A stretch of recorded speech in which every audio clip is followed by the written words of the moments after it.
Chapter 10 vector algebra miscellaneous exercise का question number 1 है। Right down a unit vector in x y plane making an angle of 30 degree with the positive direction of x axis. देखो कैसे करेंगे इसको। सबसे पहले एक x y plane लेते हैं, ये ले लिया एक्स वाई प्लेन, ठीक है। अब इसने क्या बोला है, हमें यूनिट वेक्टर निकालना है एक्स वाई प्लेन में, और वो एंगल कितना बना रहा है, 30 डिग्री बना रहा है with the positive direction of x axis. ये देखो मैं 30 डिग्री बना रहा हूँ और ये पॉजिटिव डायरेक्शन है ना एक्स एक्सिस की, तो इसके साथ बना रहा हूँ, ठीक है। इसको नाम रख लो ओ ए। अब हमें यहाँ पे ओ ए का यूनिट वेक्टर निकालना है। किसका यूनिट वेक्टर निकालना है, ओ ए का। यूनिट वेक्टर क्या होता है, इसको ओ ए ऐसे डिनोट कर लेंगे। यूनिट वेक्टर होता है ना वेक्टर अपॉन मैग्नीट्यूड, यही होता है ना वेक्टर अपॉन मैग्नीट्यूड। और हम इस मैग्नीट्यूड को सिंपल ऐसे भी लिख सकते हैं, अगर मैं इसको ओ ए लिखूं, ये और ये एक ही बात है, ठीक है। अब देखो कैसे करेंगे। यहां से एक मैं परपेंडिकुलर ड्रॉ करता हूं, इसका नाम रख लेता हूं बी, ठीक है। अब आपको ये पता है ना, जो थीटा के साथ होता है उसको कॉस कहते हैं और थीटा के सामने वाले को साइन कहते हैं। तो इसको हम क्या बोलेंगे, ओ ए साइन कॉस 30, और इसको बोलेंगे ए बी को A B O A sine 30, O A sine 30। अगर आपको ये नहीं पता चला, मैं बताता हूँ कैसे आया। इस वाली ट्रायंगल में ना कॉस थीटा का फॉर्मूला लगाओ। कॉस 30 होता है बेस अपॉन हाइपोटेन्यूज। तो बेस यहां देखो कितना है, बेस है यहां पे ओ बी और हाइपोटेन्यूज है ओ ए। तो ओ ए को उधर ले जाओ, तो ओ बी क्या हो जाएगा, ओ ए कॉस 30। ये देखो मैंने ओ बी की जगह यही लिखा है, ओ ए कॉस 30। इसी तरह आप साइन का फॉर्मूला लगाओगे तो आपको ये मिल जाएगा, ठीक है। फिलहाल आपको ये तो बताना नहीं है, बस इतना याद रखो, थीटा के सामने, थीटा के साथ को कॉस और थीटा के सामने वाले को साइन, और ओ ए इसके साथ आ जाएगा दोनों जगह, ठीक है। तो हमें निकालना है ओ ए वेक्टर। पहले हम निकालते हैं ओ ए वेक्टर। ओ ए वेक्टर क्या हो जाएगा, ओ ए cos 30 I plus O A sine 30 जे, ठीक है। अब आप क्या करो, ओ ए वेक्टर की वैल्यू यहां डाल दो, ओ A cap equal two O A cos 30 I plus O A sine 30 J upon O ए, ठीक है। नेक्स्ट स्टेप क्या करो, इन दोनों में ओ ए कॉमन है, ये बाहर निकालो। तो ये मैं पहले लिख रहा हूं I cos 30 plus J sign 30, ठीक है। ये ओ ए कैंसिल। अब cos 30 की वैल्यू कितनी होती है, √3/2, तो ये बनेगा √3/2 आई, और sin 30 की वैल्यू होती है 1/2 जे। तो ये निकल गया हमारा unit vector O A cap, ठीक है। ये हो गया हमारा question number 1 complete. Question number 2 है हमारे पास, find the scalar component and magnitude of the vector joining the points P दिया हुआ है x1 y1 z1 और Q दिया हुआ है x2 y2 z2। अब हमें इस PQ का स्केलर कंपोनेंट और मैग्नीट्यूड निकालना है। तो सबसे पहले हम PQ वेक्टर निकाल लेते हैं। देखो PQ वेक्टर कैसे निकलता है, टर्मिनल को इनिशियल से माइनस करना है। टर्मिनल है यहाँ पे Q, position vector of Q minus position vector of P, ठीक है। करो इसको इससे माइनस, x2 माइनस x1, और इसके साथ i लगाते जाना क्योंकि वेक्टर निकाल रहे हैं, ठीक है। y2 माइनस y1, यहाँ पे j लगा लेते हैं, इसको z2 माइनस z1, ये हो गया, इसके साथ k लगा लेते हैं, ठीक है। अब हमें निकालना है स्केलर कंपोनेंट। तो स्केलर कंपोनेंट देखो क्या होगा इसमें, स्केलर कंपोनेंट हो जाएगा इसका, ये जो आपके पास बिना आई जे के ये वैल्यूज़ है ना, ये आपने यहाँ लिख देनी है, x2 minus x1 comma y2 minus y1 और z2 माइनस z1, इसको कहते हैं स्केलर कंपोनेंट, ठीक है। नेक्स्ट निकालना है इसका मैग्नीट्यूड।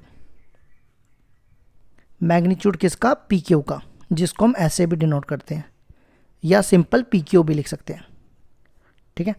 ये होता है under root x2 minus x1 का whole square, y2 minus y1 का होल स्क्वायर और z2 माइनस z1 का होल स्क्वायर। ये आ गया हमारा मैग्नीट्यूड। बस आपने यहां तक ही छोड़ देना है इसको, तो ये हो जाएगा इसका आंसर। क्वेश्चन नंबर 3 है हमारे पास। A girl walks 4 kilometre towards west, then she walks 3 kilometre in a direction 30 degree east of north and stops. Determine the girl displacement from her initial point of departure. देखो, सबसे पहले मैं आपको step by step समझाता हूँ। पहले ना मैं ये बना लेता हूँ। देखो, इसको कहते हैं ईस्ट, इसको कहते हैं वेस्ट, इसको नॉर्थ और इसको साउथ, ठीक है। सबसे पहले देखो क्या रहा है, a girl walks 4 kilometre towards west, मतलब अगर उसका ये इनिशियल पॉइंट है, यहाँ से यहाँ तक वो कितने किलोमीटर गई? 4 किलोमीटर, ठीक है। इसको नाम दे देते हैं OA। और ये पॉइंट कितना हो जाएगा? ये साइड होगी, मान लो ये XY प्लेन है, तो ये साइड होगी पॉजिटिव और ये साइड होगी नेगेटिव, तो ये हो जाएगा -40, ठीक है। Then she walks 3 kilometre in a direction 30 degree east of north.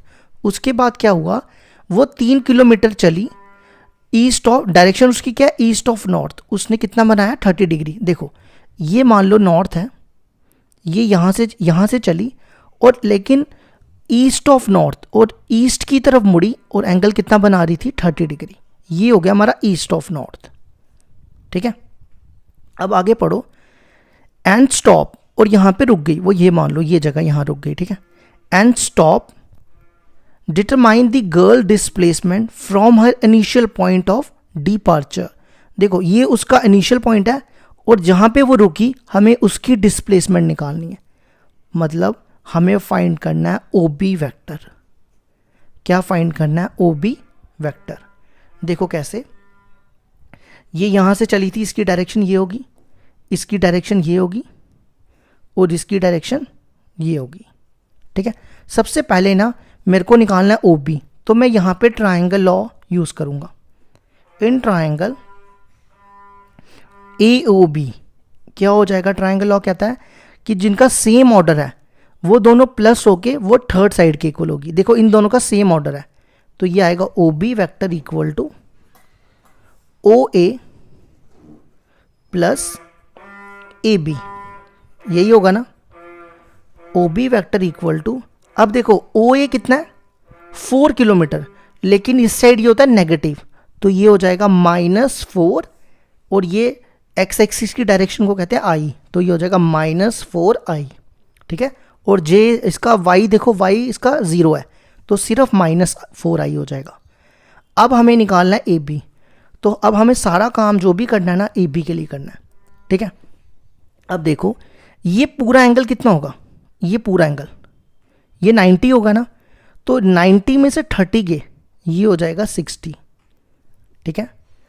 अब मैं देखो, मैं सिर्फ ना ये वाली ट्रायंगल बना रहा हूँ साइड पे, सिर्फ ये वाली ट्रायंगल AOB, जिससे आपको क्लियरली समझ आ जाए, ठीक है। ये डिस्टेंस था 4 और देखो ये मैंने बनाया नहीं, ये भी बना देता हूँ। यहाँ देखो, जब ये 3 किलोमीटर ईस्ट ऑफ नॉर्थ गई तो ये डिस्टेंस है 3, ठीक है। ये डिस्टेंस आ गया 3। अब मेरे को चाहिए AB की वैल्यू, तो मैं यहाँ से एक परपेंडिकुलर ड्रॉ करता हूँ, ठीक है। इसको नाम दे देता हूँ C। तो अब हमारे पास ट्रायंगल आ गई ACB, ठीक है, ये वाली ट्रायंगल। अब मैंने बनाई सिर्फ ACB, नहीं गलत बना रहा हूँ, ये ऐसे बनेगी ACB, ठीक है। ये एंगल है 60 डिग्री, ये 60 था ना।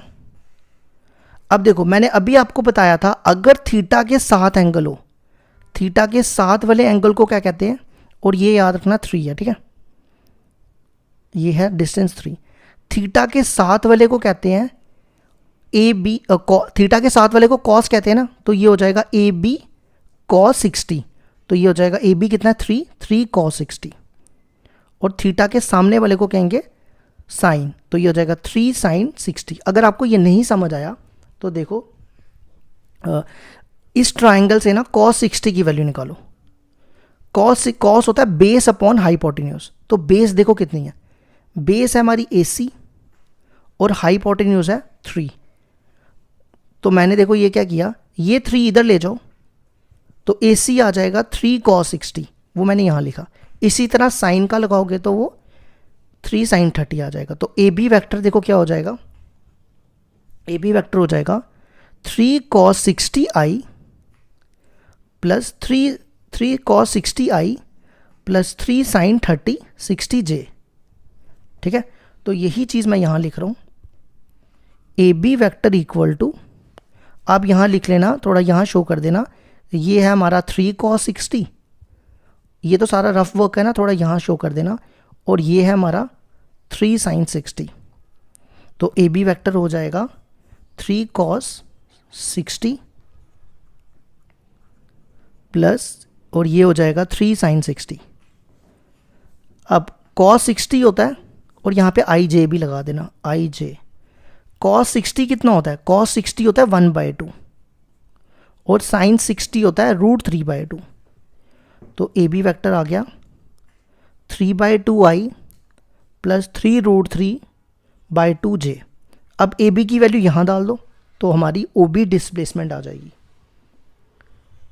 तो देखो OB वेक्टर इक्वल टू क्या था, -4i प्लस AB, यही था ना।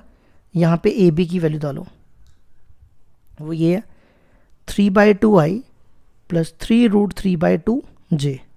अब सिर्फ इन दोनों का एलसीएम लो, सिर्फ इन दोनों का, इनका एलसीएम आ जाएगा 2, ये इधर जाएगा, -8i में से 3i के, चलो लिख लेते हैं, अगले स्टेप में करते हैं।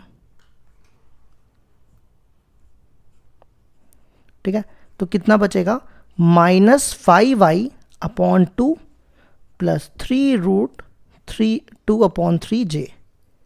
ये हो गया हमारे क्वेश्चन नंबर 5 का, नहीं 3rd का आंसर।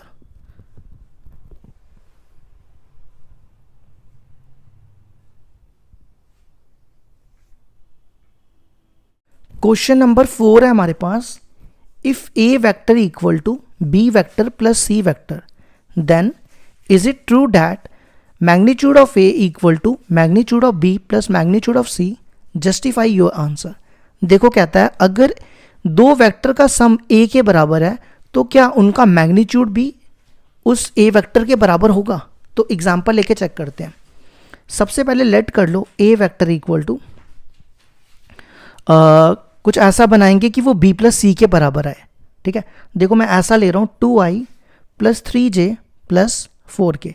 ये चीज़ याद रखना, ये कंडीशन ट्रू होनी चाहिए, क्योंकि गिवन हमेशा ट्रू होता है, गिवन कभी भी फॉल्स नहीं होना चाहिए। तो B को ले लेते हैं i plus 2j plus 3k। इसी तरह B को C ले लो, यहाँ पे i रह गया, यहाँ पे j और k। अब आप चेक कर लो क्या A vector B plus C vector के बराबर है, क्योंकि कंडीशन ट्रू भी होनी चाहिए। इन दोनों को ऐड करो, i plus i 2i, 2j plus j 3j, 3k plus k 4k, और ये देखो 2i plus 3j plus 4k A vector के इक्वल है। तो इसका मतलब हमारी ये कंडीशन ट्रू है। अब हम क्या करेंगे, तीनों के मैग्नीट्यूड निकालेंगे। देखो यहाँ पे निकाल रहा हूँ, पहले A का निकालो। A के कोफिशिएंट है 2 3 4, तो 2 का स्क्वायर, 3 का स्क्वायर, 4 का स्क्वायर, ये हो जाएगा 4 प्लस 9 प्लस 16, तो ये हो जाएगा 29।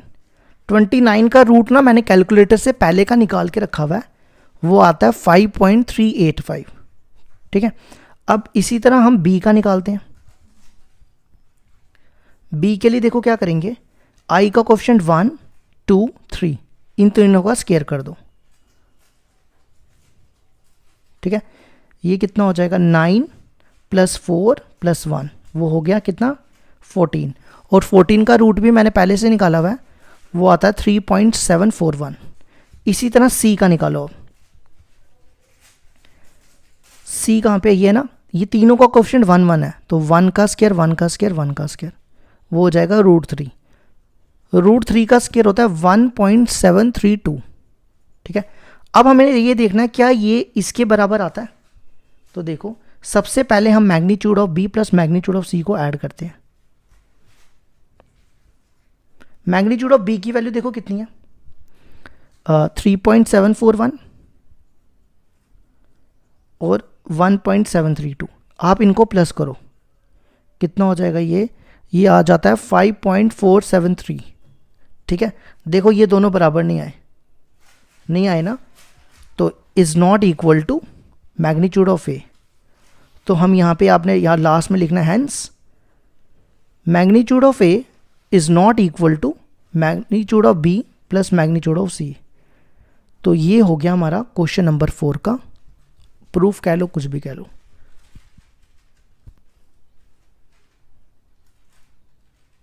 क्वेश्चन नंबर 5 है हमारे पास, find the value of X for which this vector is a unit vector.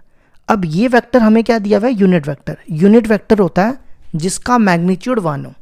तो इसको लेट कर लेते हैं ए वेक्टर इक्वल टू, इसको ना मैं मल्टीप्लाई करके लिख रहा हूं, एक्स आई एक्स जे एक्स के, और ये हमारे पास दिया हुआ है is a unit vector. Unit vector मतलब इसका मैग्नीट्यूड 1 होगा और हमें निकालना है एक्स। तो ये हो जाएगा एक्स का स्क्वायर एक्स का स्क्वायर एक्स का स्क्वायर, वो कितना हो गया, under root x square plus x square plus x square हो जाएगा 3x स्क्वायर। ठीक है, ये रूट से बाहर आ जाएगा 3, नहीं रूट सॉरी एक्स बाहर आएगा, एक्स बाहर आ जाएगा और उसको रूट मिल जाएगा। √3 को इधर ले आओ, तो ये हमारा आंसर आ गया। Question number 5 complete. Question number 6 है हमारे पास, find a vector of magnitude 5 units and parallel to the resultant of the vector A vector and B vector. देखो कह रहा है एक वेक्टर निकालो जिसका मैग्नीट्यूड 5 है और वो पैरेलल है इन दोनों के रिजल्टेंट के। रिजल्टेंट मतलब इन दोनों के सम के। मान लो ये यू वेक्टर है, ठीक है, ये पैरेलल है किसके, इन दोनों के रिजल्टेंट के। रिजल्टेंट मतलब a प्लस बी, और इस u का मैग्नीट्यूड जो दिया हुआ है वो 5 दिया हुआ है, ये क्वेश्चन कह रहा है। ठीक है, उसके बाद एक चीज मैं आपको बता दूं, अगर if a is parallel to b, अगर a वेक्टर पैरेलल होता है b वेक्टर के, तो हम उसको लिखते हैं a equal to lambda b। ये मैंने आपको पहले भी बताया हुआ है। अगर a पैरेलल हो b के तो उसको क्या लिखते हैं, a equal to lambda b। यहाँ पे u पैरेलल है a प्लस बी के, तो हम u वेक्टर को लिखेंगे lambda times a plus b. ठीक है, और हमें कौन सा, हमें u निकालना है। ठीक है, देखो कैसे करेंगे, let u be a vector which is parallel to, किसके पैरेलल है, a vector plus b vector. तो इसका मतलब क्या हो गया, u vector equal to lambda times a plus b. अब आप a और b को ऐड करो, a और b आपके सामने वैल्यूज दी हुई हैं, इन दोनों को ऐड करो। Twice of i plus i कितना हो गया, 3i, 3j minus 2j plus j minus k plus k 0k, उसको मैं लिखूंगा ही नहीं, इसको ले लो फर्स्ट। अब हमें क्या करनी है, लैम्डा की वैल्यू निकालनी है और लैम्डा की वैल्यू वापस यहाँ डाल देनी है, तो वो हमारा आंसर हो जाएगा। देखो कैसे करेंगे, हमारे पास u का मैग्नीट्यूड दिया हुआ है 5। ठीक है, तो हम सबसे पहले मैग्नीट्यूड ऑफ u निकालेंगे। एक काम करो, इसको ना मल्टीप्लाई करके लिख दो, इसको अंदर मल्टीप्लाई करो, 3 lambda i plus lambda j। अब इसको first low, magnitude of u दिया हुआ है गिवन, मैग्नीट्यूड ऑफ u कितना 5, निकालो इसका मैग्नीट्यूड, वो कितना होगा, 3 लैम्डा का होल स्क्वायर प्लस लैम्डा का स्क्वायर इक्वल टू 5। तो ये हो जाएगा 9 lambda square, 9 lambda square plus lambda square, वो कितना हो जाएगा, under root 10 lambda square.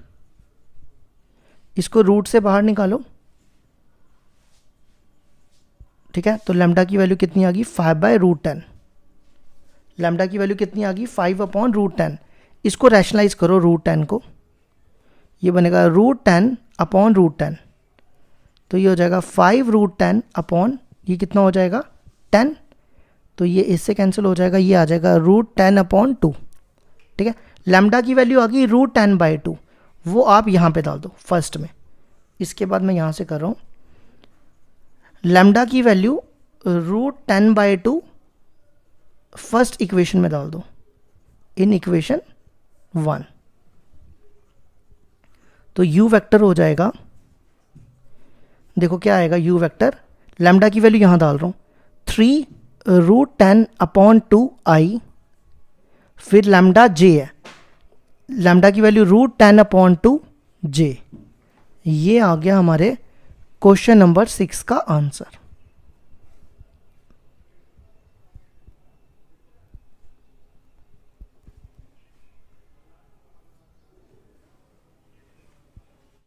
Question number 7 है हमारे पास।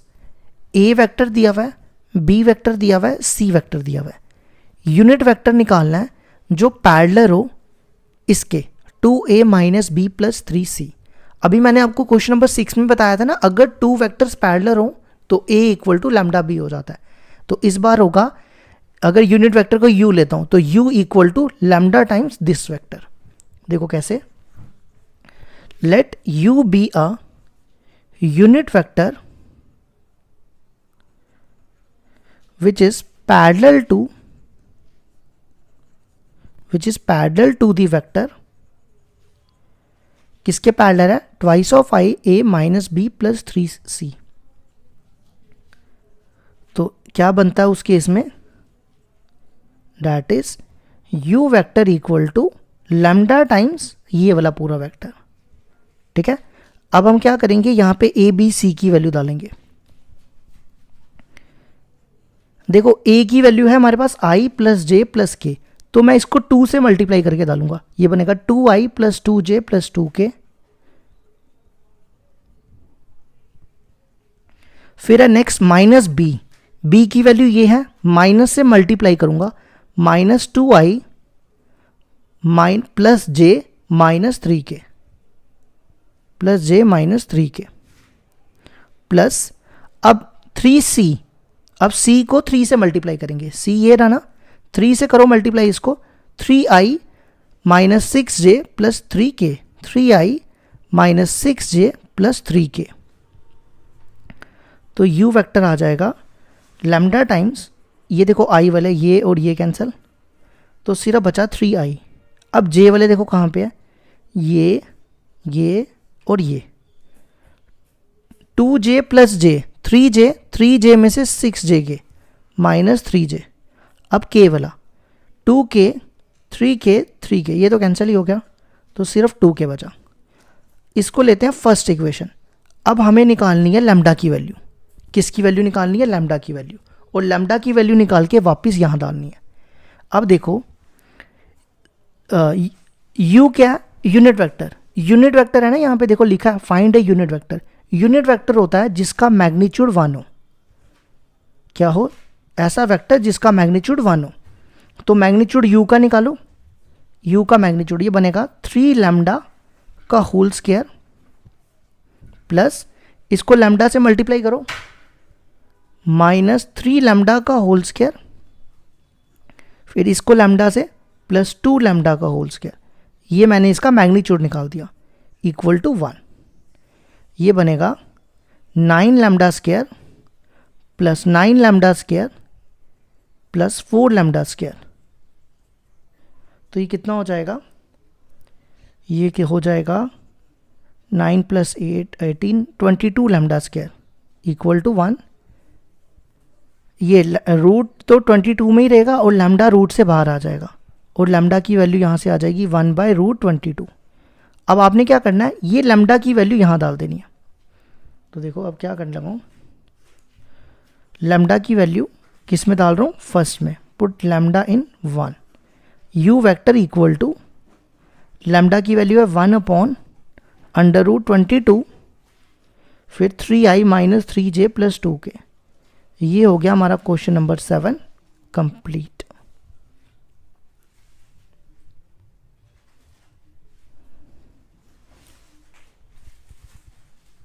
इसको ना एक स्टेप और कर लो, इसको इससे मल्टीप्लाई करके लिख दो। 3/√22i, नहीं भी लिखोगे तो भी ठीक है, इसको इससे करो 3/√22j और इसको इससे 2/√22k। तो ये हो जाएगा क्वेश्चन नंबर जो भी है 6, जो भी है इसका आंसर 7 है 7। क्वेश्चन नंबर 8 है हमारे पास, show that the points A, B and C are collinear and find the ratio in which B divides AC। देखो हमारे पास 3 पॉइंट दिए हुए हैं, उसको हमें क्या बताना है, कोलिनियर। कोलिनियर का मतलब होता है एक ही लाइन पे तीनों पॉइंट लाई करें। तो ये हो गया A, ये हो गया B और ये हो गया C। ठीक है, तो देखो कैसे करेंगे, हम AB निकालेंगे, BC निकालेंगे और AB प्लस BC को हम प्रूफ करेंगे AC के इक्वल। ठीक है, देखो कैसे, हमने क्या करना है, AB निकालना है, इसका मैग्नीट्यूड निकालना है, फिर BC निकालना है, उसका मैग्नीट्यूड, और वो इक्वल होना चाहिए AC के इक्वल। अगर हम ये प्रूफ कर देते हैं तो ये प्रूफ हो जाएगा ये कोलिनियर है। ठीक है, तो सबसे पहले AB निकालते हैं। AB कैसे निकालते हैं, टर्मिनल को इनिशियल से माइनस करके, position vector of B minus position vector of A। करो B को A से माइनस, 5 माइनस 1 4, I लिख देना साथ में, 0 माइनस 2, बीच में माइनस करना है ना, तो 0 प्लस 2 हो जाएगा 2j, माइनस 2 ये प्लस हो जाएगा, माइनस 2 प्लस 8 6k। अब इसका मैग्नीट्यूड निकालो, ये आ जाएगा 4 का स्क्वायर, 2 का स्क्वायर, 6 का स्क्वायर। 4 का स्क्वायर 16 प्लस 4 प्लस 36, ये कितना हो गया 40 प्लस 56, 56 हो गया ये सारा मिला के। तो 56 को मैं लिख रहा हूँ 4 इंटू 14, 4 का √2 और 14 को वैसे ही लिख दो √14। ठीक है, अब AB निकाल दिया, अब BC फिर AC। BC में क्या करना है, position vector of B minus position vector of, नहीं B नहीं C, टर्मिनल को इनिशियल से, C को B से माइनस करो, ये C है ये B है। 11 में से 5 गए 6i, 3 में से 0 गए 3j, 7 में से ये प्लस हो जाएगा 7 प्लस 2 9k। अब हम इसका निकालेंगे मैग्नीट्यूड, अंडर रूट 6 का स्क्वायर, 3 का स्क्वायर, 9 का स्क्वायर। 6 का स्क्वायर कितना होता है 36, 9, 3 का स्क्वायर 9 और 81, ये हो जाएगा 81 प्लस 9 90 प्लस 126। 126 को लिखते हैं 9 इंटू 14, 9 का √3 और 14 वैसे ही आ जाएगा। अब निकालेंगे AC।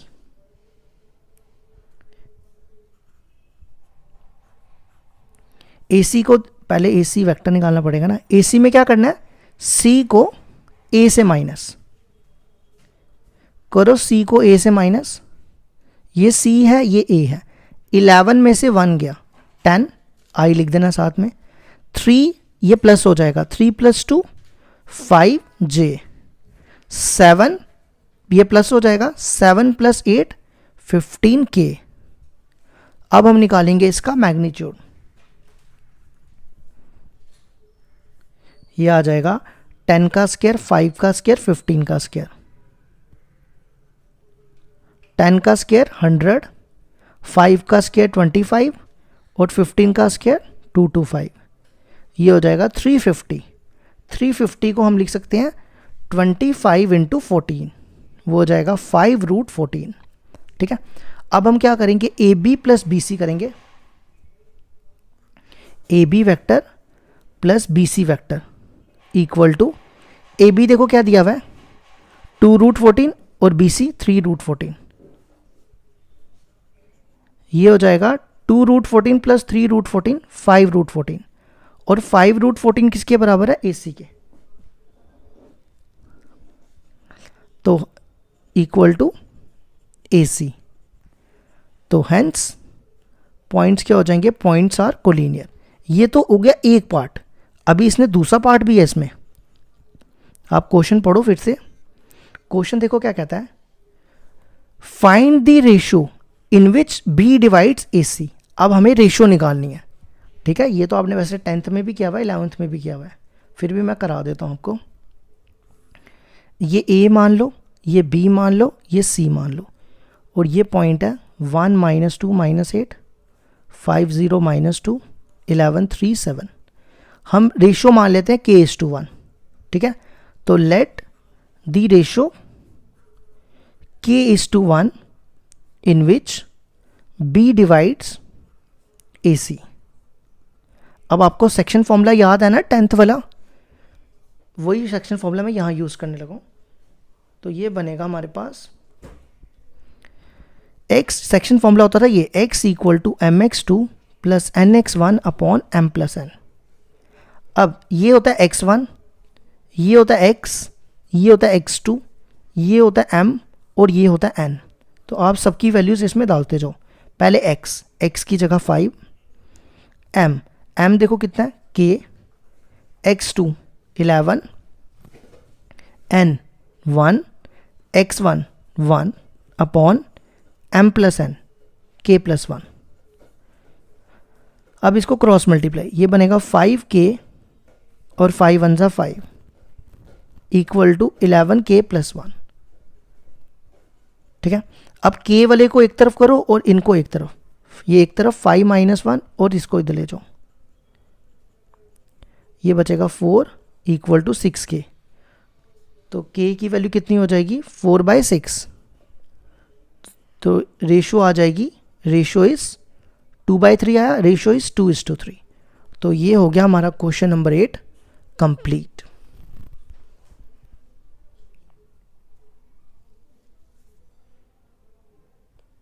Question number 9th, find the position vector of a point R which divides the line joining 2 points P and Q whose position vectors are 2a plus b, a minus 3b externally in the ratio 1:2. Also show that P is the midpoint of the line segment RQ. देखो हमें कह रहा है एक position vector निकालना R जो divide कर रहा है पी क्यू को एक्सटर्नली इन द रेशियो 1:2। मतलब ऐसा, ये P पॉइंट है जो है 2a + b, और ये Q पॉइंट है जो है a - 3b, ठीक है। और ये R जो है बाहर है, और ये इसको एक्सटर्नली डिवाइड कर रहा है 1:2 में, ठीक है।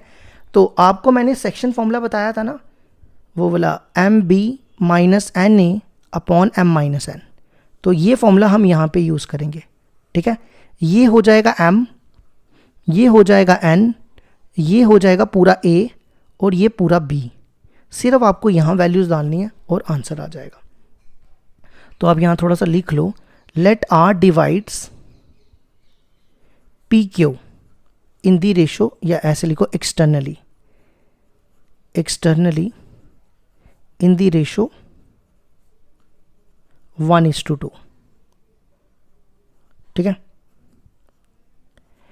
अब यहाँ पे हम निकालेंगे OR वेक्टर। तो देखो फॉर्मूला क्या है, M, सबसे पहले M देखो क्या है 1, फिर B क्या लिया A - 3B, फिर -NA, N क्या 2, A देखो क्या है 2a + b upon m - n, m है 1 और m - n 1 - 2। अब आप इसको सॉल्व करो तो ये हमारा आंसर आ जाएगा पहले पार्ट का। ये बन जाएगा a - 3b -4a -2b upon 1 - 2 कितना हो गया -1, a - 4a -3a -3b - 2b -5b अब अगला स्टेप क्या करो, इन दोनों में से माइनस कॉमन, ये बचेगा 3a + 5b अपॉन -1, ये और ये काट दो, तो ये हमारा निकल गया r, पोजीशन वेक्टर r निकल गया। ठीक है, अब हमें बताना है, और इसके साथ देखो एक और क्वेश्चन है, show that p is the mid point of the line segment R Q. तो हमें बताना है कि जो p है ना, ये r ले लो और ये q ले लो, p इसका मिड पॉइंट होना चाहिए। देखो r मैंने अभी निकाला, वो आया 3a + 5b, p हमारे पास है 2a + b, 2a + b और q a - 3b। अब हम क्या करेंगे, हमें शो करना है कि p इसका मिड पॉइंट होना चाहिए आर क्यू का। तो हम क्या करेंगे, आर क्यू का मिड पॉइंट निकालेंगे। देखो कैसे, mid point of R Q, वो क्या हो जाएगा, आपने क्या करना है, इन दोनों को प्लस करना है और डिवाइडेड बाय 2। ये देखो मैंने इसको ऐड किया प्लस इसको, और डिवाइड करना है 2 से। तो ये कितना हो जाएगा, 3a + a 4a, 5b में से 3b के 2b अपॉन 2, 2 कॉमन, दोनों में से 2 कॉमन ले लिया, ये और ये कैंसिल। अगर आप चेक करो 2a + b किसके इक्वल है, p के बराबर, तो हम ये कह देंगे किसके बराबर आ गया, OP के, पोजीशन वेक्टर ऑफ OP। तो hence p is the mid point of R Q. ये हो गया हमारा क्वेश्चन नंबर 9 भी कंप्लीट।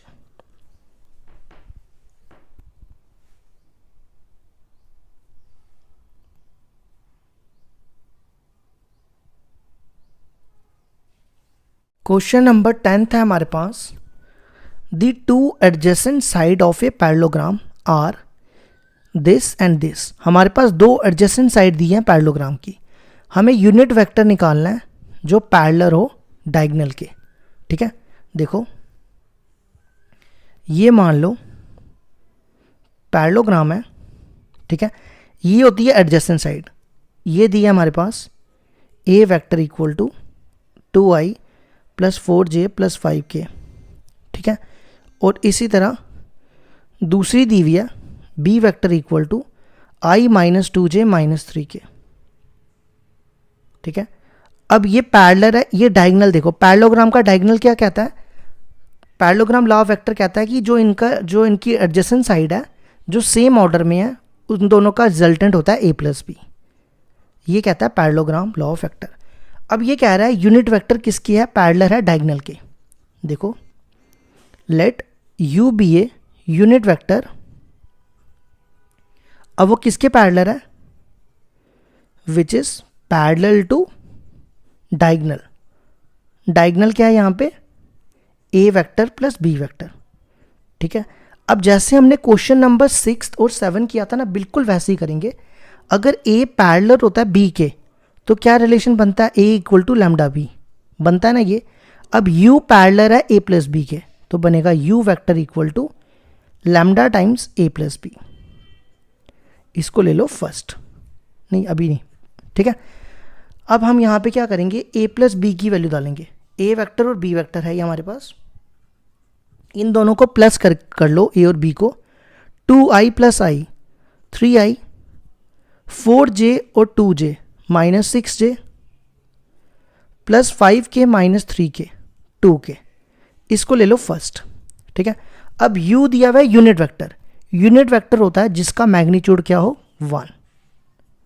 एक काम करो, पहले इसको ना मल्टीप्लाई करके लिख दो, 3 λi - 6 λj + 2 λk। इस इक्वेशन को लो फर्स्ट। ठीक है, अब देखो क्या करेंगे, since u be a unit vector, unit vector होता है जिसका मैग्नीट्यूड क्या हो, 1, यही होता है ना। अब इसका मैग्नीट्यूड निकालो, वो क्या होगा, 3 λ का होल स्क्वायर -6 λ का होल स्क्वायर + 2 λ का होल स्क्वायर इक्वल टू 1। ये आ जाएगा 9 λ² 36 + 4 λ²। ये कितना हो जाएगा, ये हो जाएगा 36 प्लस 4 40 49 लैम्डा स्क्वायर। अब दोनों रूट से बाहर आ जाएंगे, 49 का रूट 7, लैम्डा स्क्वायर का रूट लैम्डा, तो लैम्डा की वैल्यू आ गई 1/7। अब आप लैम्डा की वैल्यू यहाँ डाल दो फर्स्ट में। कहाँ पे डाल रहा हूँ मैं अब? यूज इन फर्स्ट, यहाँ डाल रहा हूँ 3 लैम्डा, तो 3 इंटू 1/7 3/7 आई। फिर यहाँ डालोगे -6/7 जे, और लैम्डा की वैल्यू यहाँ डालो 2/7 के। ये हो गया हमारा फर्स्ट पार्ट। इसके बाद देखो इसने एक और चीज़ पूछी है, also find the area. Parallelogram का एरिया कैसे मिलता है? पैरेललोग्राम का एरिया मिलता है magnitude of a cross b से, है ना। तो ये ए है, ये बी है, ए क्रॉस बी निकालेंगे और उसका मैग्नीट्यूड वो हमें मिल जाएगा पैरेललोग्राम का एरिया। तो एरिया ऑफ पैरेललोग्राम होता है magnitude of a cross b, और ए मैं साइड पे लिख रहा हूँ। ए हमारे पास दिया हुआ है 2i - 4j + 5k, और बी दिया हुआ है i - 2j - 3k। ठीक है, अब हम निकालते हैं ए क्रॉस बी। वो कैसे निकालते हैं? डिटर्मिनेंट बना के i j k, यहाँ पे ए के कोएफिशिएंट लिखो 2 - 4 5, और यहाँ पे बी के 1 - 2 - 3। अब इसको एक्सपैंड करो, i, ये रो और ये कॉलम और रो छोड़ दो, 12 + 10 12 + 10, फिर ये छोड़ दो, यहाँ पे प्लस माइनस प्लस माइनस जे, ये रह गया -6 - 5 प्लस के, ये छोड़ दो, -4 + 4, तो ये हो गया 12i + 11j + 0k। 12 + 10 ना 22 होता है, इसको ठीक करना। अब हम क्या करते हैं, हमें इसका मैग्नीट्यूड निकालना है। वो हो जाएगा 22 का स्क्वायर प्लस 11 का स्क्वायर प्लस 0 का स्क्वायर। देखो यहाँ पे ना इन दोनों में से ना मैं 11 का स्क्वायर कॉमन निकाल रहा हूँ। ये एक्चुअली पता है क्या कर रहा हूँ, 22 है ना, 22 को मैं लिख सकता हूँ 2 × 11, तो इसका स्क्वायर है ना, जब हम इसका स्क्वायर करेंगे तो दोनों पे स्क्वायर आएगा, तो दोनों में से 11 का स्क्वायर कॉमन निकाल रहा हूँ। ये बचेगा यहाँ पे 2 का स्क्वायर और यहाँ बचेगा 1, तो 11 का स्क्वायर हो जाएगा, 11 का स्क्वायर बाहर आ जाएगा रूट से, और ये हो जाएगा 5। तो एरिया ऑफ पैरेललोग्राम आ जाएगा, एरिया ऑफ पैरेललोग्राम कितना हो गया 11√5 स्क्वायर यूनिट्स। ये आ गया हमारे क्वेश्चन नंबर 10th का आंसर। हेलो, हाँ जी, क्वेश्चन नंबर 11 है हमारे पास। Show that the direction cosines of a vector equally inclined to the axis OX, OY and OZ are 1/√3 1/√3 1/√3। देखो क्वेश्चन कह रहा है कि डायरेक्शन कोसाइंस जो है ना वो तीनों ये आनी चाहिए, और एंगल यहाँ पे क्या दिए हुए, इक्वली इंक्लाइंड। देखो मैं आपको समझाता हूँ, मतलब एक 3D प्लेन ले लो, ये x, ये y, ये z, और एक वेक्टर ले लो, वेक्टर को पोजीशन वेक्टर मान लो OA। ठीक है, ये कहता है अगर ये अल्फा है, ठीक है, x के साथ जो एंगल बना रहा है अल्फा है, और जो y के साथ बना रहा है वो भी अल्फा है, और जो z के साथ बना रहा है ये OA, ये भी अल्फा है, तो बताओ उनकी डायरेक्शन रेशो ये होनी चाहिए। समझ आई मेरी बात, कि तीनों के एंगल जो हैं वो सेम है। तो डायरेक्शन कोसाइंस क्या होती है, L = cos अल्फ़ा, ये मैंने आपको पढ़ाई हुई है डायरेक्शन कोसाइंस। m भी क्या हो जाएगा cos अल्फ़ा, और n भी क्या हो जाएगा cos अल्फ़ा। ठीक है, फिर मैंने आपको ये भी बताया था कि L² + m² + n² = 1 होता है, और इसका प्रूफ भी कराया हुआ मैंने। ठीक है, यहाँ पे L की वैल्यू डालो, यहाँ पे m की, और यहाँ पे n की। ये कितना बन जाएगा 3 cos² alpha, 3 cos² alpha = 1, cos² alpha = 1/3, cos alpha = square उधर जाएगा तो ये बन जाएगा 1 का रूट तो 1 ही होगा, इस पे रूट आ जाएगा, ये ऐसे बनेगा ना 1/√3, तो 1 का रूट 1, 1/√3। तो देखो डायरेक्शन ये तीनों देखो कॉस अल्फा है, और कॉस अल्फा की वैल्यू 1/√3, एल बी 1/√3 हो जाएगा, एम बी और एन बी। तो हेंस डायरेक्शन कोसाइंस क्या आ जाएंगी, एल की वैल्यू 1/√3, फिर एम बी 1/√3 और एन बी 1/√3। ये हो गया हमारे क्वेश्चन नंबर 11 का प्रूफ।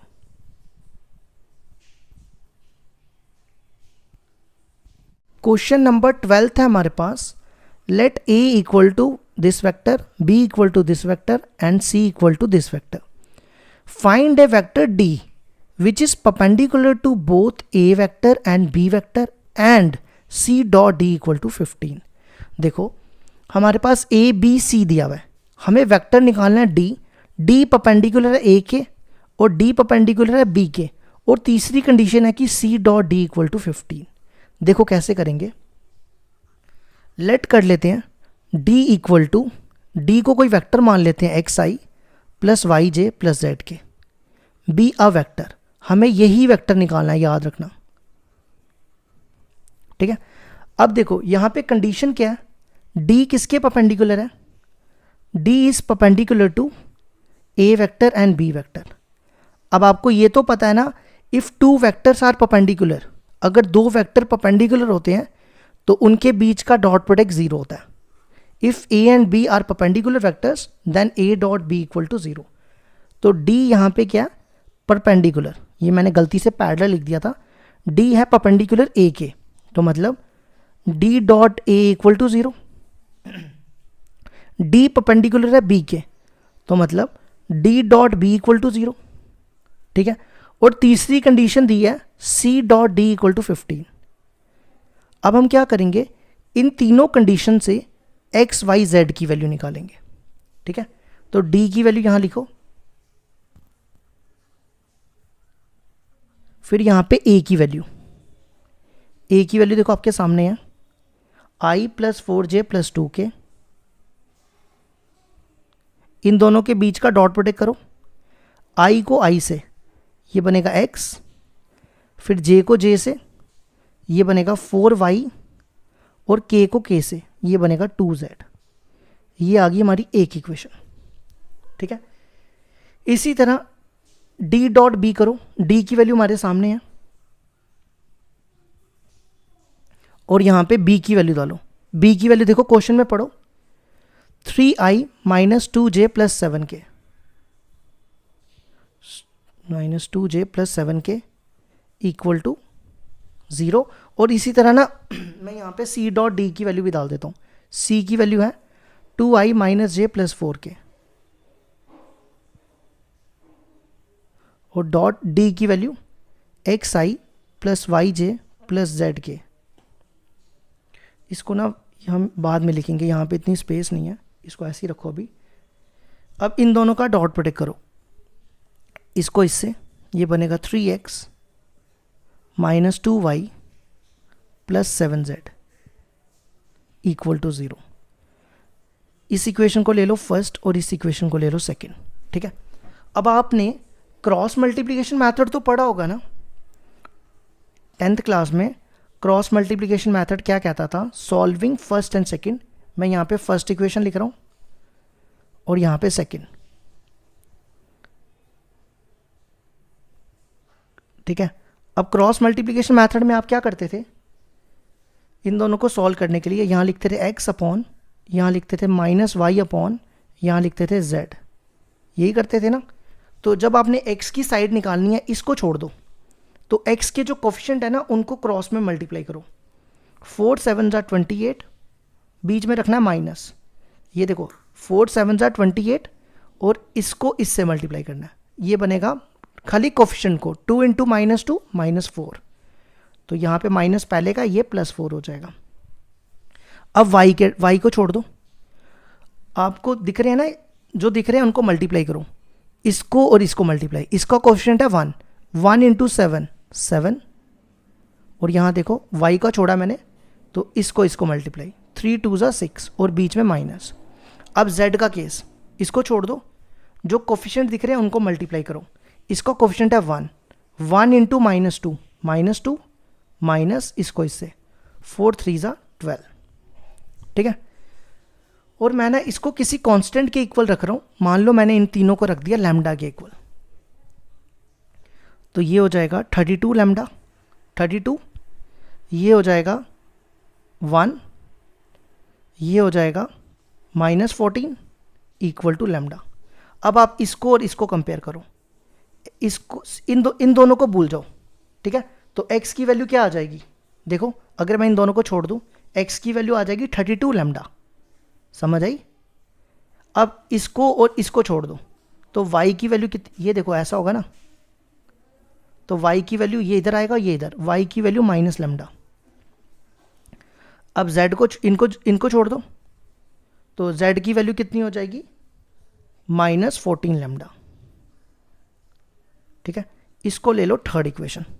अब तीसरी कंडीशन थी ना हमारे पास, c dot d equal to 15, अब मैं ये यूज कर रहा हूं, ठीक है। Now c dot d equal to 15, अब c की वैल्यू आप क्वेश्चन में देखो, क्वेश्चन में थी हमारे पास 2i माइनस जे प्लस 4k, और d को मैंने लेट किया था xi प्लस वाई जे प्लस जेड के। याद रखना हमें एक्स वाई जेड की वैल्यू निकालनी है। करो इसको dot product, i dot I 1 हो जाएगा, ये बनेगा 2x, इसको इससे करोगे -y, इसको इससे करोगे 4z इक्वल टू 15। अब यहाँ पे एक्स वाई जेड की वैल्यू डालो, एक्स वाई जेड की वैल्यू आपके सामने है, यहाँ डालो 2 इंटू 32 लैम्डा, y की वैल्यू माइनस लैम्डा, z की वैल्यू -4 लैम्डा इक्वल टू 15।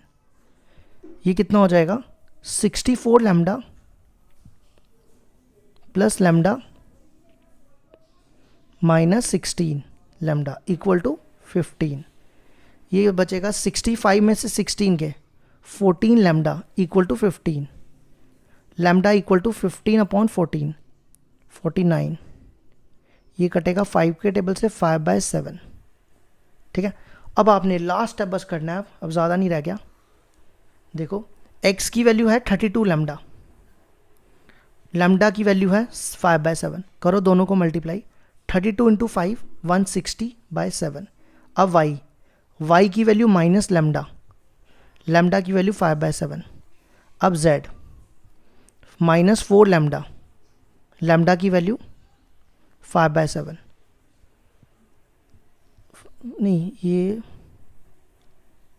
ओ यार सारा क्वेश्चन कर ले तो हो गया, शिट। यहाँ पे ना ठीक करना, मैंने गड़बड़ कर दिया, ये 14 लैम्डा था, यहाँ ठीक करना, ये 14 था, ये आना था 14, 4 ज़ा कितना होता है 56, तो यहाँ पे 9 आना था। ये ठीक करना, गलत लिख दिया मैंने सारा, ये 15/9 आना था, तो लैम्डा की वैल्यू आनी थी 5/3। यहाँ ठीक करना, ये 5/3 होना था, ये 160/3, ये 5/3 और ये 5/3, 14 5 ज़ा -70/3, ठीक है। ये ठीक कर लेना, थोड़ा सा हो गया गड़बड़। तो डी वेक्टर था xi प्लस वाई जे प्लस जेड के, तो यहाँ पे डाल दो वैल्यू। सबसे पहले डालो x की वैल्यू 160/3 i, y की वैल्यू -5/3j और z की वैल्यू -70/3k। इन तीनों में से 1/3 कॉमन निकाल लो। और एक चीज़ बता दूँ, पीछे ना आंसर गलत दिया हुआ है, ये माइनस लिखा मैंने, ठीक है, दोबारा लिख देता हूँ। इन तीनों में से ना 1/3 कॉमन है, 160/i -5j, और पीछे आंसर ना यहाँ पे प्लस दिया हुआ है, तो पीछे प्लस गलत दिया हुआ है, यहाँ पे माइनस आएगा। तो ये हो गया हमारा क्वेश्चन नंबर 12 कंप्लीट।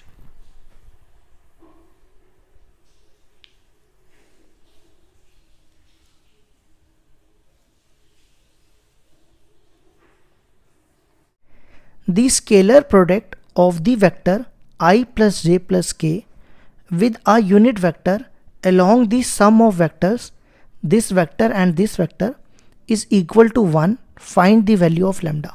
अब मैं आपको ना एक एक स्टेप करके समझाता जाऊंगा. देखो, स्केलर प्रोडक्ट का मतलब होता है डॉट प्रोडक्ट, मतलब a डॉट b. यही होता है ना स्केलर प्रोडक्ट का मतलब. इस वेक्टर को a लेट कर लेते हैं. ठीक है, एक एक स्टेप करके समझते जाओ. ठीक है, उसके बाद कहता है with a unit vector along the sum of vector and this vector. मतलब जो हमें यूनिट वेक्टर मिलेगा ना वो इन दोनों का सम करके मिलेगा. ठीक है, और लिखा है इज इक्वल टू 1. इसका क्या मतलब हुआ, जैसे मान लो अगर आप यूनिट वेक्टर निकालते हो, आपने निकाल दिया बी कैप, निकाल दिया ए और बी कैप का दोनों का डॉट प्रोडक्ट जो दिया है वो 1 के इक्वल है. ए डॉट बी कैप का जो डॉट प्रोडक्ट है वो 1 के इक्वल है. दोबारा बताता हूं, इसको ए ले लिया. ठीक है, यूनिट वेक्टर हमने कैसे निकालना है, दोनों वेक्टर का सम करके. उसको मैंने बी कैप ले लिया और ये कहता है कि इस वेक्टर का और यूनिट वेक्टर का दोनों का डॉट प्रोडक्ट क्या है 1 के इक्वल, और आप लैम्डा की वैल्यू निकालो. ठीक है, तो सबसे पहले हम बी वेक्टर निकालते हैं. बी वेक्टर कैसे मिलेगा, इन दोनों का सम करके. इन दोनों का सम करो. देखो जब आप इन दोनों का सम करोगे तो इन दोनों में, चलो लिख के करते हैं पूरा. ये मैं दोनों की वैल्यूज डाल रहा हूं. ये एक वेक्टर की डाली मैंने वैल्यूज और ये दूसरे की. ठीक है, और ये लैम्डा इसके साथ है. ये लैम्डा आई है. ठीक है, गलती से मैंने ब्रैकेट बाहर लिख दी. अब क्या करो, इन दोनों में आई कॉमन है तो ब्रैकेट में बचेगा 2 plus lambda. 4j plus 2j 6j minus 5k plus 3k minus 2k. ठीक है, अब मेरे को एक चीज बताओ, बी कैप है ना, बी कैप यूनिट वेक्टर है. यूनिट वेक्टर क्या होता है, वेक्टर अपॉन मैग्नीट्यूड. यही होता है ना. तो अब हम अगला स्टेप क्या कर रहे हैं, बी का मैग्नीट्यूड निकालेंगे. तो ये बनेगा 2 प्लस लैम्डा का होल स्क्वायर प्लस 6 का स्क्वायर माइनस 2 का स्क्वायर. यही बनेगा ना. अब इसको सॉल्व करो. a प्लस बी का whole square A square plus B square plus 2ab, ये बन गया 4 लैम्डा. 36 प्लस 4, तो ये हो जाएगा 36 प्लस 4 40, 40 प्लस 44. तो पहले लिख रहा हूँ lambda square plus 4 lambda plus 44. ठीक है, अब हम निकालेंगे बी कैप. ठीक है, और उसके बाद ये याद रखना a dot b cap equal to 1 है. अब हम नेक्स्ट क्या निकालने जा रहे हैं, बी कैप. बी कैप होता है वेक्टर अपॉन मैग्नीट्यूड. तो वेक्टर है हमारे पास ये दिया हुआ है प्लस 6j माइनस 2k. ठीक है, अपॉन मैग्नीट्यूड की वैल्यू ये निकाली है मैंने.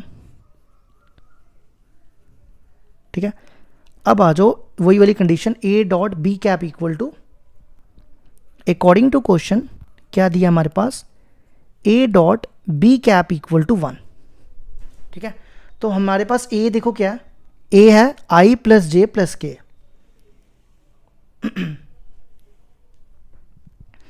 i plus J plus K dot b cap की वैल्यू आपके सामने है. बी कैप की वैल्यू ये रही 2 plus lambda i 6j minus 2k upon under root lambda square plus 4 lambda plus 44. अब हमें इसको सॉल्व करके लैम्डा की वैल्यू निकालनी है. ठीक है, तो देखो क्या करने जा रहा हूँ, ये जो रूट वाला है ना, मैं इसको इधर लाता हूँ, ये रूट इधर आ जाएगा, ये ऐसा बनेगा 4 लैम्डा प्लस 44. और इन दोनों का डॉट प्रोडक्ट करो, आई को आई के साथ, आई डॉट आई 1 हो जाएगा तो पीछे बचेगा 2 प्लस लैम्डा. फिर जे को जे के साथ, जे डॉट जे 1 हो जाएगा, पीछे बचेगा 6. के डॉट के को के साथ, के डॉट के 1 तो पीछे बचेगा माइनस 2. ये और ये कैंसिल, तो यहाँ बचा lambda plus 6 lambda square plus 4 lambda plus 44. अब इसको सॉल्व करने के लिए हम करते हैं यहाँ पे स्केयरिंग बोथ साइड. स्केयरिंग करने से क्या होगा, ये बन जाएगा लैम्डा प्लस 6 का होल स्क्वायर और इसका रूट कैंसिल हो जाएगा, है ना। Lambda square plus 4 lambda plus 44, यहाँ पे लगाओ a प्लस बी का whole square, A square plus B square, 6 का स्क्वायर 36 प्लस 2ab, 6 2 ज़ा 12 लैम्डा, और इक्वल टू वाला सेम लिख दो। ये और ये कैंसिल, लैम्डा वाले एक तरफ कर रहा हूँ, 12 लैम्डा और 4 लैम्डा को इधर लाओ, 44 को इधर और 36 को उधर, ये मैंने लैम्डा वाले और कांस्टेंट वाले एक तरफ कर दिए, तो ये बचेगा 4 लैम्डा इक्वल टू, ये कितना बचा, 12 लैम्डा में से 4 लैम्डा के 8 लैम्डा, 44 में से 36 के 8, ये 8 और ये 8 काट दो, तो लैम्डा निकालना था, लैम्डा की वैल्यू आ गई 1। तो ये हो गया हमारा क्वेश्चन नंबर 13 कंप्लीट।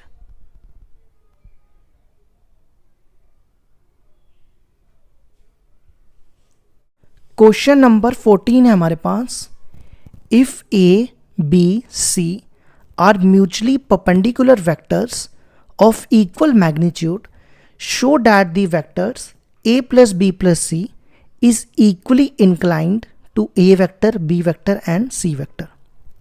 देखो पहले ना यहां से लेकर यहां तक मतलब समझते हैं।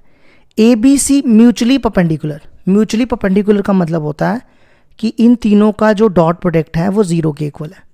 म्यूचुअली परपेंडिकुलर, दो वेक्टर परपेंडिकुलर कब होते हैं, जब उन दोनों का डॉट प्रोडक्ट जीरो होता है, ठीक है। उसके बाद बोलता है इक्वल मैग्नीट्यूड, इक्वल मैग्नीट्यूड मतलब तीनों का मैग्नीट्यूड बराबर है, ये तो होगी गिवन कंडीशन, ठीक है। अब आगे पढ़ो, show that the vector A vector plus b vector plus c vector is equally inclined to A vector B vector c vector. इसका क्या मतलब हो गया, इसका मतलब है इंक्लाइंड मतलब एंगल, इंक्लाइंड मतलब एंगल। अगर मैं इसके साथ एंगल अल्फा लेता हूँ, इसके साथ बीटा लेता हूँ और इसके साथ गामा लेता हूँ, मेरे को प्रूफ करना है कि अल्फा बीटा और गामा बराबर होने चाहिए, ये चीज़ प्रूफ करनी है, ठीक है। और इसको हम यू लेट कर लेंगे, तो देखो कैसे करेंगे, let u vector equal to A vector plus b vector plus c vector is inclined, कितना एंगल इंक्लाइंड कर रहे हैं, alpha beta and gamma with the vectors, कौन से vectors, a vector B vector and C vector, ठीक है। तो अब हम देखो क्या करेंगे, हमारे पास ये वाला फॉर्मूला होता है ना, cos theta equal to a dot b upon magnitude of A magnitude of b, ये यूज़ करेंगे हम। तो सबसे पहले ले रहा हूँ कॉस अल्फा। अब कॉस अल्फा किसके बीच में लेना है, यू वेक्टर और ए वेक्टर के बीच में, ठीक है। कॉस अल्फा लेंगे यू वेक्टर और ए वेक्टर के बीच में, और नीचे जैसे यहाँ पे सेम फॉर्मूला लिख लिया मैंने, ठीक है। यहाँ पे u की वैल्यू डालो, u की वैल्यू है a प्लस बी प्लस सी। आपको नीचे वैल्यू नहीं डालनी, नीचे आपको सेम ही रखना है, नीचे बिल्कुल सेम, ठीक है। अब इन दोनों का डॉट प्रोडक्ट करो, ये बनेगा a डॉट ए, ये बनेगा b dot A,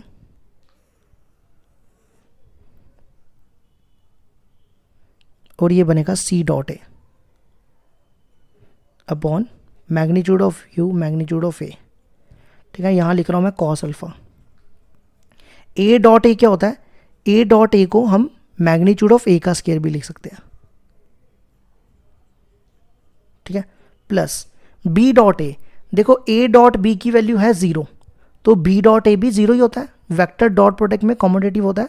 C dot A की वैल्यू ये भी 0 upon magnitude of you magnitude of A, तो ये बचेगा, ये बच गया, ये और ये कैंसिल, तो कॉस अल्फा की वैल्यू आ गई magnitude of A upon magnitude of you, ठीक है। अब नेक्स्ट मैं क्या करूँगा, बीटा लूँगा, बीटा किसके बीच में लूँगा, यू और बी के बीच में, फिर मैं गामा लूँगा यू और सी के बीच में, ठीक है। तो नेक्स्ट क्या लेने जा रहा हूँ, कॉस बीटा, किसके बीच में, u और b के बीच में। यहां पे u की वैल्यू डालो, u की value a plus B plus C,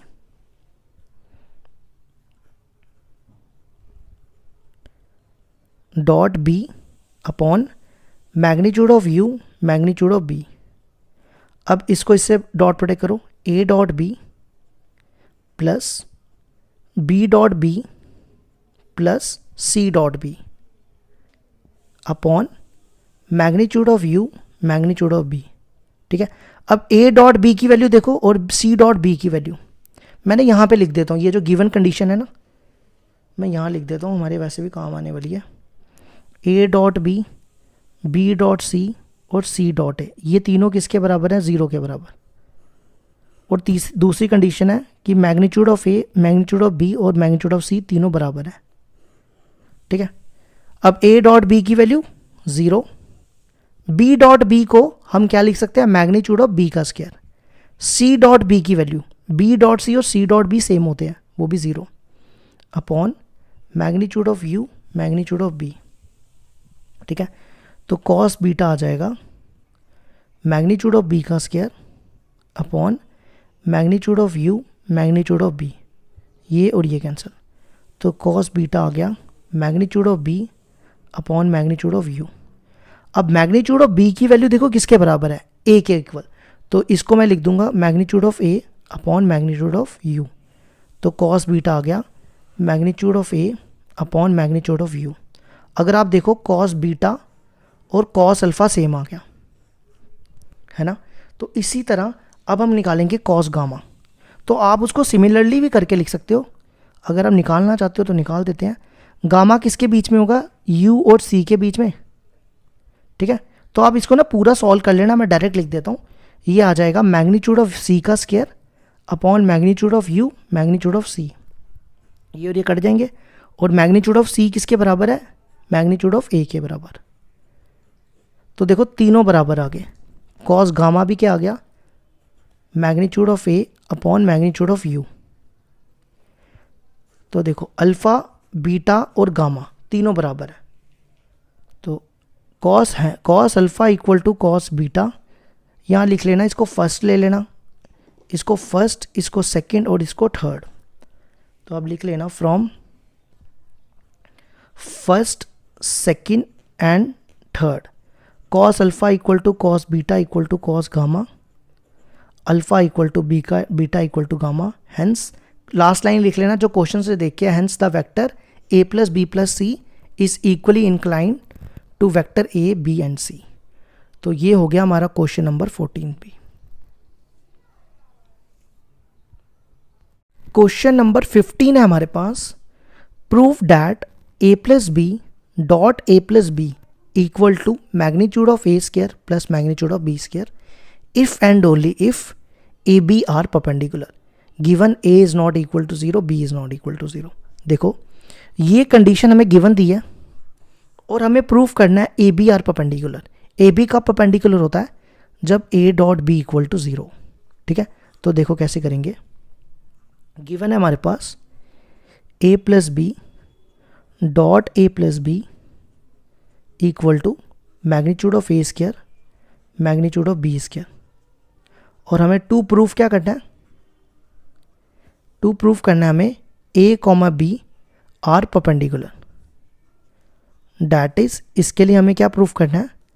a dot B equal to 0। ठीक है, तो आप क्या करो, इसको इसके साथ डॉट प्रोटेक्ट करो। a डॉट ए क्या हो जाता है? Magnitude of A square plus a dot B plus B dot A plus B dot B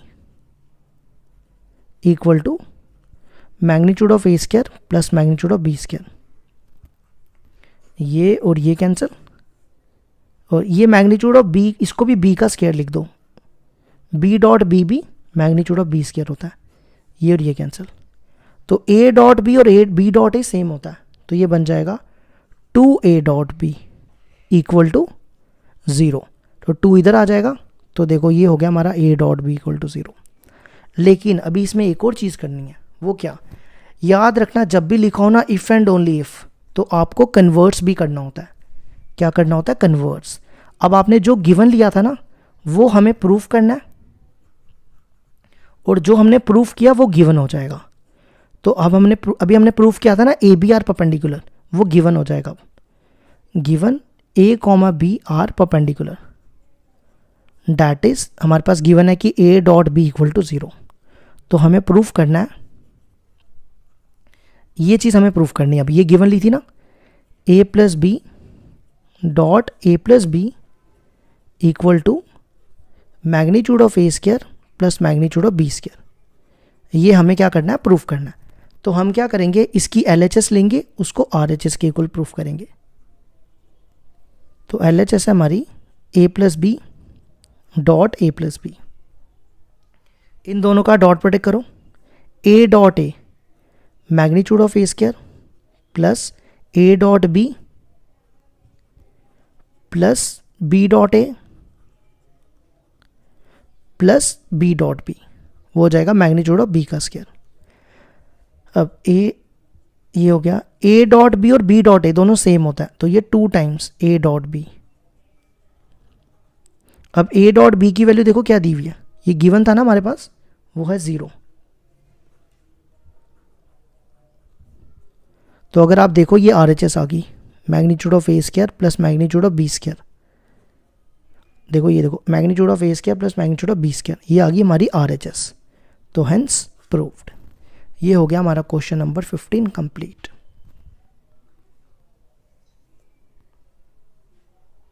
question number 16 जो दिए हुए ना 16 से 19, ये सारे ऑब्जेक्टिव क्वेश्चन है, ठीक है। If theta is the angle between two vectors A and B, theta A और बी का एंगल है, then A dot B greater than equal to 0 only when. 4 option दिए ना, तो देखो कैसे निकालेंगे। ए डॉट बी की डेफिनेशन क्या होती है, magnitude of A magnitude of B cos theta greater than equal to 0, यही होती है ना। ये मैग्नीट्यूड ऑफ ए और बी को इधर फेंक दो, ये 0 के नीचे आ जाएंगे, तो 0 के नीचे आएंगे वो 0 ही हो जाएगा, ठीक है। अब कॉस थीटा की वैल्यू देखो, ये है 0 और ये है 1, ठीक है। कॉस थीटा की जो वैल्यू होती है ना, मिनिमम वैल्यू -1 होती है और मैक्सिमम वैल्यू 1 होती है। तो ये बोल रहा है 0 के आगे, तो 0 के आगे कॉस 0 पे का कॉस थीटा 0 कब होता है, कॉस थीटा 0 होता है 90 पे, है ना। कॉस थीटा 0 कब होता है 90 पे, और कॉस थीटा 1 कब होता है, कॉस थीटा 1 होता है 0 पे। तो इसका मतलब इसकी जो रेंज आ रही है वो किसके बीच में आ रही है, 0 और 90 के बीच में। तो हम लिख देंगे यहाँ पे 0 भी इंक्लूड होगा और 90 भी इंक्लूड होगा। क्यों, क्योंकि कॉस 0 पे 1 होता है, 0 आ रहा है, और 90 पे कॉस 0 होता है, तो दोनों इंक्लूड हो रहे हैं। और ये ऑप्शन है बी, तो बी को टिक कर लेना, ठीक है। अब ऐसे ही क्वेश्चन नंबर 17 पे आ जाओ। 17 पढ़ो, देखो क्या कह रहा है। A and b be 2 unit vectors, पहले यहीं रुको। यूनिट वेक्टर्स मतलब इन दोनों का मैग्नीट्यूड क्या होगा, 1 के बराबर होगा, यही होता है ना unit vector. Theta is the angle between them, theta इनके बीच में एंगल दिया हुआ है। Then a plus b is a unit vector, a plus b भी यूनिट वेक्टर है, मतलब इसका भी मैग्नीट्यूड 1 है। हमें निकालना है यहाँ पे थीटा, क्या निकालना है, थीटा। तो देखो बड़ा ही सिंपल है ये, क्या करते हैं, स्केलिंग कर लेते हैं दोनों तरफ। तो ये बनेगा ए प्लस बी का होल स्क्वायर इक्वल टू 1 का स्क्वायर। यहाँ पे ए प्लस बी का होल स्क्वायर लगाओ, मैग्नीट्यूड ऑफ ए का square plus magnitude of B का square plus 2a dot B equal to 1, ठीक है। अब मैग्नीट्यूड ऑफ ए की वैल्यू 1 और बी की भी 1, तो ये 1 का स्क्वायर 1 ही हो जाएगा। ए डॉट बी की डेफिनेशन लगाओ, ए डॉट बी होता है magnitude of A magnitude of B cos theta. 1 + 1 2 + 2, ये दोनों 1 दिए हुए हैं, इक्वल टू 0। ये 2 को मैं उस तरफ लेके जा रहा हूँ, तो ये बचेगा 2 cos थीटा इक्वल टू -2, 2 + 2, हाँ इक्वल टू, ये 1 था ना, 0 नहीं था, तो ये 2 इधर गया तो 1 - 2 हो गया। तो 2 cos theta equal to -1, cos theta equal to ये -1 आया, cos थीटा कितना आ जाएगा, -1/2। cos थीटा -1/2 होता है 120 पे, याद रखना 2π/3 पे। अगर आपको देखना है कि कैसे आता है, देखो मैं दिखा देता हूँ। कॉस थीटा माइनस 1/2 है ना, 1/2 कब होता है, 60 पे, 60 पे होता है, 30 पे होता है, 60 पे होता है ना। तो अब माइनस हटाने के लिए हम क्या करते हैं, सेकंड क्वाड्रेंट में जाते हैं, तो ये हो जाता है 180 माइनस 60, तो ये और ये कट गया, 180 होता है, 180 माइनस 60 हो गया 120, और 120 को लिखते हैं हम 2π/3, पाई होता है ना 180, 180 को 3 से डिवाइड करोगे 60, 60 इंटू 2 120, तो ये ऑप्शन है डी, डी को कर लेना टिक, डी को। तो ये हो गया हमारा क्वेश्चन नंबर 17th भी कंप्लीट। माना क्वेश्चन नंबर 18 है हमारे पास, the value of I dot J cross K plus J dot I cross K plus K dot I cross J, हमें इसकी वैल्यू निकालनी है। अब देखो मैंने आपको ये सिस्टम सिखाया था ना, आई 10.4 में जे के। सबसे पहले है जे क्रॉस के, जे क्रॉस के किसके बराबर है, आई के बराबर, आई डॉट आई, फिर जे डॉट, अब है आई क्रॉस के, आई क्रॉस के देखो उल्टा है ये, जब डायरेक्शन उल्टी हो जाती है तो माइनस जे, फिर प्लस के, आई क्रॉस जे, आई क्रॉस जे सीधी डायरेक्शन है तो के। अब आई डॉट आई होता है 1, जे डॉट जे 1 माइनस इसका पहले का के डॉट के 1, तो आंसर आ गया 1, तो ये सी वाले को टिक कर लेना। तो ये हो गया हमारा 18 भी। अब लास्ट क्वेश्चन है, if theta is the angle between two vectors A and b, a dot B equal to a cross b, then theta is equal to, हमें निकालना है थीटा। तो देखो यहाँ पे ए डॉट बी की डेफिनेशन लगाओ, क्या होता है, magnitude of A magnitude of B cos theta, ये होता है magnitude of A magnitude of b sine theta, ये और ये कैंसिल, ये और ये कैंसिल, इस साइन को इसके नीचे लाओ, cos theta upon sine theta equal to 1, यहाँ 1 बचेगा ना जब ये इसके नीचे आ गया, ये मैंने इसके नीचे लाया, ठीक है, और यहाँ बचा 1, ये बन गया कॉट थीटा। अब कॉट थीटा 1 कब होता है, जब थीटा 45 हो, तो थीटा आ जाएगा π/4। तो ये ऑप्शन है बी, बी को टिक कर लेना। तो ये हो गया हमारा चैप्टर ख़त्म।